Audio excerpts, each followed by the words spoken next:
Ahojte priaznivci astrológie, dnes vás vítam na vysielaní a budeme sa venovať téme Jupiter v znamení blížencov.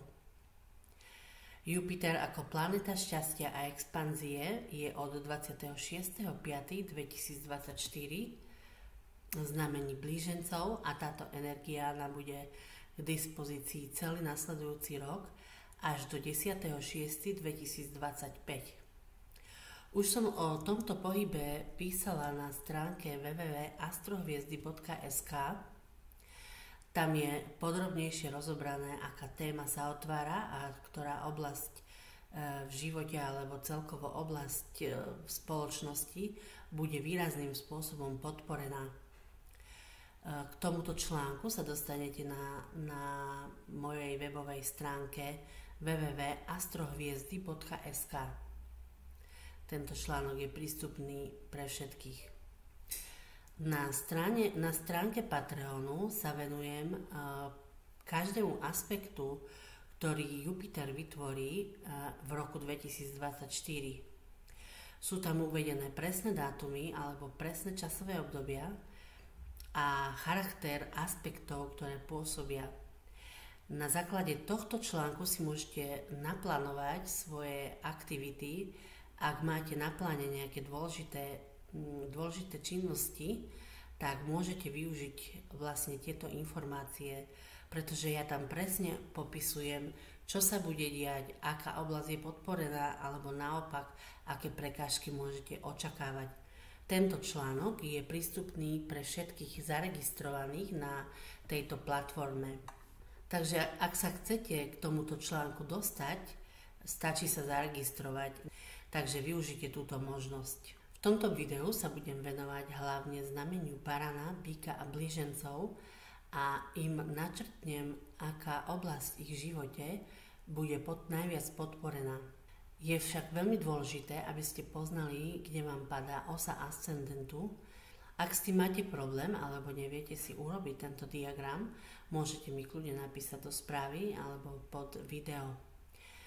Môj kontakt je astrohviezdy@gmail.com. Prvým znamením, o ktorom budem hovoriť, bude baran na ascendente. Jupiter je v jeho horoskope v 3. dome. Používajte systém celých znamení. Táto oblasť predstavuje v horoskope vaše myšlienkové bohatstvo, schopnosť učiť sa, túžbu po vedomostiach, vyvoláva potrebu aj viac cestovať, viac sa stretávať s ľuďmi, najmä s príbuznými alebo so súrodencami. Korešpondencia, styk s úradmi, dohody, zmluvy, krátke cesty a podobne. Toto všetko bude nejakým spôsobom v živote barana na ascendente zvýraznené. Nakoľko je Jupiter v znamení svojho pádu, zároveň stojí v opozícii voči znameniu, ktoré je jeho domicilom, čiže strelec, musíme uvažovať aj menej harmonické prejavy tejto planety. Je to veľmi špecifické postavenie a preto je možné, že prejav planety Jupiter môže prinášať aj javy, ktoré sú frustrujúce alebo nežiaduce. Barán zisťuje, že vedomosti, ktoré už má, mu nestačia na to, aby sa mohol posúvať ďalej. Môže byť z niečoho aj veľmi sklamaný a bude sa musieť vrátiť k nejakým základným vedomostiam, ktoré už zabudol alebo ktoré proste vynechal. Tiež bude musieť triediť vo svojich presvedčeniach a myšlienkach. Tých starých, nefunkčných sa musí zbaviť, aby ho nebrzdili v ďalšom vývoji. Môže sa na vlastnej koži pocítiť, že jeho predstavy sú mylné a bude musieť niečo vo svojom postoji zmeniť. Pozor, aby nerobil veľa zmien a aby nemenil svoje zámery a ciele. To je tiež hrozba, ktorú bude musieť barán zvládnuť. Do jeho pozornosti sa dostávajú rodinné vzťahy, bude mať možnosť ich posilniť a zistiť, kto z rodiny je pre neho najviac inšpirujúci a od koho sa môže veľa naučiť. Môže vytvárať aj nové spolupráce a rodinné aktivity mu budú prinášať potešenie. Jupiterský dopad však môže priniesť aj výzvu k tomu, aby pomáhal svojim blízkym, svojim susedom, svojim súrodencom. Možno bude musieť aj riešiť nejaký spor a nejaké nedorozumenie s blízkymi rodinnými príslušníkmi. Počas tohto prechodu by sa mal viac spoločensky angažovať. Jupiter v tejto oblasti prináša tiež potrebu rozšíriť si svoje možnosti a svoje vedomosti. Začne sa viac spájať s vonkajším svetom, častejšie bude cestovať na krátke vzdialenosti, možno nastal čas aj na kúpu alebo výmenu automobilu, môže si kúpiť počítač alebo bicykel. Barani by sa mali naučiť byť aktívnejší na sociálnych sieťach a prostredníctvom nich sa v niečom zdokonaľovať alebo rozširovať svoje pole pôsobnosti. Tento rok sa môžu naučiť skutočne cenné vedomosti, na ktorých môžu v budúcnosti postaviť pevné základy. Baran na ascendente by mal čo najviac využiť tento tranzit Jupitera, aby sa vedel dobre pripraviť na roky, ktoré ho čakajú. Ďalším znamením, na ktoré sa pozrieme, je Bík, teda narodení, ktorí majú na ascendente toto znamenie.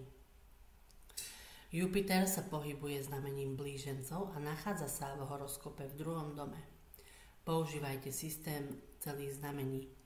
Táto oblasť predstavuje v horoskope to, ako človek získava peniaze, jeho schopnosti uplatniť svoje talenty, získať za ne finančné zdroje, finančná situácia, aké sú majetkové pomery, aké sú príjmy a ako nakladá so svojím bohatstvom. Toto všetko bude nejakým spôsobom v živote Bíka na ascendente zvýraznené. Keďže je Jupiter v znamení svojho pádu a stojí zároveň v opozícii voči znameniu, ktoré je jeho domicilom, musíme uvažovať aj menej harmonické prejavy tejto planety.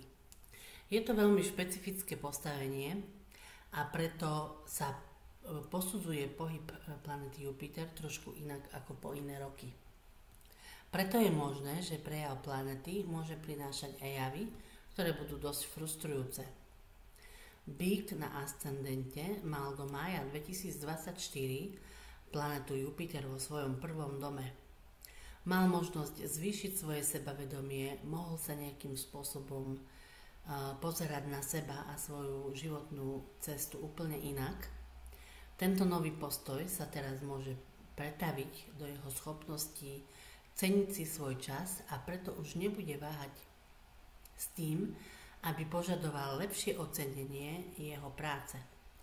Čaká ho obdobie, kedy bude lepšie pripravený zvýšiť svoje príjmy a nájsť nové zdroje financií. Jupiter s jeho schopnosťou veci zväčšovať môže priniesť aj sklony byť príliš nenasytný a mať megalomanské predstavy. Môže mať dojem, že potrebuje niečo viac luxusné a bude mať tendenciu zobrať si napríklad pôžičku.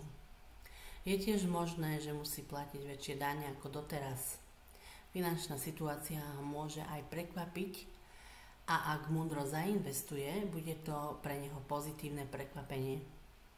Dostane sa k nemu väčší obnos peňazí, tok financií sa bude zrýchlovať a bude musieť byť veľmi pozorný, aby sa mu tieto financie rýchlo nerozkotuľali.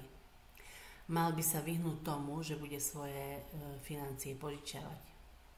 Môže rátať aj s pomocou priateľov a nárast veľkorysých ponúk a možností. Je veľmi dôležité, aby sa nespoliehal výhradne len na pomoc priateľov, pretože nebude prizvaný na rozdelenie zisku bez toho, aby niečo urobil. Musí byť aktívny a nič nenechať na náhodu, aby neostal sklamaný z výsledkov. Bík na ascendente bude milo potešený, ako mu jeho investície narastajú a ako je jeho snaha viac ocenená. Takže v tomto videu sa budeme venovať ešte jednému znameniu a to je práve znamenie blížencov. Toto znamenie musíte mať na ascendente. V tom prípade je planéta Jupiter vo vašom 1. dome. Táto oblasť predstavuje v horoskope osobnosť narodeného, jeho charakterové znaky, jeho povahu, jeho náladu, správanie, zvyky, vystupovanie, vitalitu, telesné vady alebo telesnú konštitúciu. Jupiter na ascendente prináša potrebu venovať sa práve sebe, svojmu telu, svojej osobe. Nič nebude dôležité viac ako on sám, jeho kondícia a jeho psychika. Keďže je Jupiter znamení svojho pádu a stojí zároveň v opozícii voči znameniu, ktoré je jeho domicilom, čiže voči Strelcovi, musíme uvažovať aj menej harmonické prejavy tejto planety. Je to veľmi špecifické postavenie a musíme posudzovať kvalitu tohto pohybu trochu inak ako inokedy. Môžu byť prejavy planety, môžu byť aj trošku frustrujúce a môžu prinášať nejaké očakávania, ktoré nebudú splnené. Takže blíženec má pred sebou rok, ktorý by mal využiť čo najviac. Jupiter mu prináša veľké možnosti, ktorých by sa mal chopiť. Dôležité je, aby začal inak pozerať na seba, na svoj život a na svoju životnú cestu. Bude dôkladne zisťovať, čo je pre neho dôležité a kam sa chce dostať. Blíženec môže mať trochu problém s energiou planety Jupiter a ak bude povrchný a nedôsledný, nedokáže vyťažiť to, čo sa mu bude ponúkať. Ďalšia hrozba je tá, že bude rozbiehať viacero aktivít a bude príliš nestálý, môže preceniť svoje sily. Potom začne znova pohybovať o svojich schopnostiach a príliš veci rozoberať. Preto bude určitým spôsobom potrebovať povzbudenie a pochvalu. Potrebuje sa obklopiť ľuďmi, ktorí mu túto podporu poskytnú. Jupiter je zároveň vládca 7. domu v jeho horoskope, preto sa budú diať udalosti aj v oblasti vzťahov a stálych zväzkov. Ak je blíženec v partnerskom vzťahu, stáva sa, že sa môže viac oprieť o svojho partnera a dostane od neho viac podpory. Druhá možnosť je, že môže byť aj viac samostatný a ukázať svoje kvality a výhody pri spoluprácach a spojeniach. Na jeho strane bude väčšia samostatnosť a teda aj voľnosť. Ak je sám, tak mu začal rok nových stretnutí, zaujímavých a podnetných spojení. Často sa stáva, že ak je blíženec otvorený novému vzťahu, tak práve tento rok je stvorený na to, aby nadviazal hodnotný vzťah. Do života mu môže vstúpiť dôležitá osoba, môže to byť však aj obchodný partner, preto pozor si však musí dať na to, aby sa nedostal do mileneckého trojuholníku.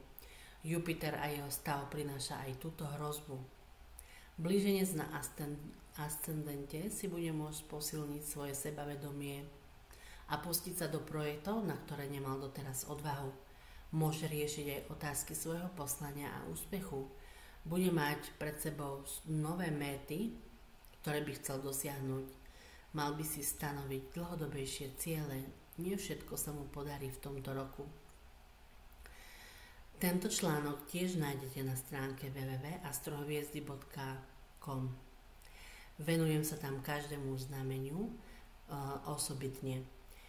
Zatiaľ sú články napísané po znamenie Panny, ale v najbližších dňoch uverejním aj ostatné znamenia. To znamená Váhy, Škorpión, Strelec, Kozorožec, Vodnár a Ryby. Ale na všetky tieto znamenia budem robiť aj videá. Ak sa vám páčia takéto videá a máte radi astrológiu, tak ma sledujte. Ahojte.